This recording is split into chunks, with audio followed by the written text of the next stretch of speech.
Vitamin B3, despite its vast range of essential functions, is often minimized or entirely overlooked in multivitamin formulations, especially those marketed to general consumers. This neglect isn't due to a lack of scientific support or nutritional importance, but rather a combination of commercial, cosmetic, and perceptual factors that have pushed niacin into the background of supplement marketing. The irony is that niacin is required in relatively small amounts, only about 14 to 16 milligrams per day for most adults, yet its impact on health spans energy production, DNA repair, cardiovascular support, brain function, and inflammation control. One key reason for niacin's underrepresentation in supplements is the flushing effect associated with its standard form, nicotinic acid. This harmless but often uncomfortable reaction, characterized by temporary redness, warmth, and tingling of the skin, is due to vasodilation triggered by prostaglandin D2 release.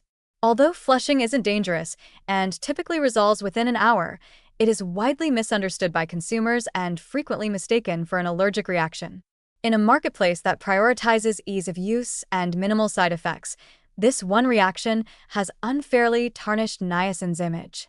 As a result, many supplement brands deliberately limit their inclusion of B3 or opt for very low doses that fall short of therapeutic or optimal physiological impact. Adding to this, manufacturers often substitute niacin with its non-flushing form, niacinamide, without always explaining the difference or providing enough to meaningfully raise NAD+ levels.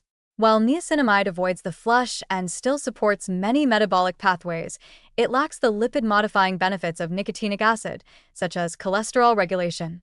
Furthermore, even niacinamide is sometimes included in minimal amounts, just enough to meet regulatory daily values, because it doesn't offer the marketing appeal of more exotic or trend-driven nutrients like vitamin D3, B12, magnesium, or biotin. This omission is also economic and psychological.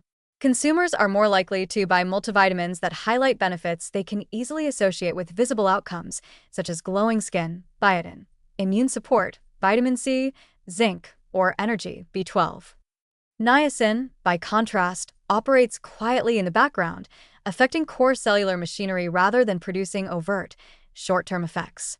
Its benefits, while profound, require consistency and an understanding of biochemistry, something not easily conveyed in flashy packaging or brief product descriptions. Moreover, there's a broader marketing trend that favors nutrients with either a high recommended daily value, making the supplement look more complete, or ingredients that align with current health fads. Because niacin has a relatively low RDA, adding more of it doesn't create the same visual impact on a supplement label.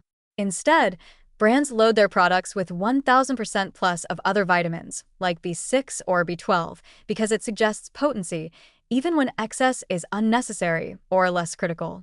Niacin, though essential, doesn't lend itself to this kind of exaggerated visual marketing. There's also a growing gap between clinical nutrition and commercial supplements. In integrative and functional medicine, high-dose niacin is sometimes used strategically to treat specific conditions, including high cholesterol, cognitive decline, inflammation, or chronic fatigue. But this usage is carefully dosed and often monitored due to the potential for flushing or liver stress at very high doses. These applications are rarely translated into everyday supplements because they require clinical context, and most over-the-counter formulas avoid anything that might create confusion or require explanation. The result is that the average person is largely unaware of niacin's full spectrum of benefits. When it's included in multivitamins, it is often at bare minimum levels that only prevent pellagra, not enough to support optimal NAD+ synthesis or mitochondrial function. Even among health-conscious individuals, niacin rarely receives the attention it deserves unless they've already encountered literature on cellular metabolism, anti-aging, or advanced nutrient therapy. This invisibility has consequences. Low-grade niacin deficiency may go unnoticed yet contribute to fatigue, cognitive decline, mood disorders, poor lipid metabolism, or reduced stress resilience.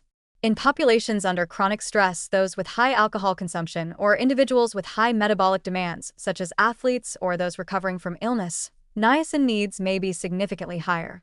But the current supplement landscape offers few accessible, well-formulated options that recognize this. In conclusion, niacin's marginalization in multivitamin marketing reflects a broader challenge in nutritional science, the tendency to prioritize optics over function, flash over foundation. While many supplements are designed to impress at the shelf level, they often miss key nutrients like niacin that work silently but critically within every cell. Until consumers become more informed and demand formulations rooted in metabolic science rather than marketing trends, niacin will likely remain a quiet giant, essential, undervalued, and missing from many of the supplements we trust for optimal health.